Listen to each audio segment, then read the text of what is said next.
آزاد کشمیر میں 27 جولائی کو ہونے والے انتخابات کے لیے سیاسی سرگرمیاں تیز ہو گئی ہیں اور پاکستان پیپلز پارٹی نے بھی انتخابی میدان میں بھرپور انداز میں اترنے کا فیصلہ کر لیا ہے۔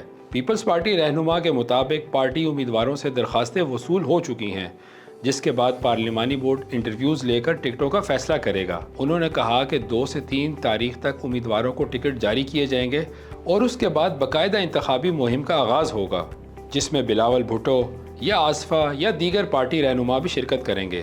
پیپلز پارٹی رہنما کے مطابق انتخابات میں پیپلز پارٹی نے جمعیت علماء اسلام کے ساتھ انتخابی اتحاد کر لیا ہے اور سیٹ ایڈجسٹمنٹ کے تحت جمعیت علماء اسلام کو 2 نشستیں دی جائیں گی، جبکہ باقی نشستوں پر پیپلز پارٹی اپنے امیدوار کھڑے کرے گی۔ انہوں نے اس تاثر کو بھی مسترد کیا کہ پیپلز پارٹی انتخابات کے لیے تیار نہیں تھی۔ ان کا کہنا تھا کہ الیکشن کمیشن کی جانب سے تاریخ کے اعلان کے بعد پارٹی مکمل طور پر انتخابی عمل کے لیے تیار ہے۔ مرکزی قیادت کی انتخابی مہم میں شرکت کے حوالے سے ان کا کہنا تھا کہ پارلیمانی بورڈ کے اجلاس کے بعد بلاول بھٹو زرداری، آصفہ اور دیگر رہنماؤں کے دوروں کا شیڈیول مرتب کیا جائے گا۔ آزاد کشمیر کے انتخابی میدان میں پیپلز پارٹی کی متحرک انٹری نے سیاسی درجہ حرارت مزید بڑھا دیا ہے۔ اس خبر کی مزید تفصیل جاننے کے لیے وی نیوز کی ویب سائٹ کا وزٹ کیجیے۔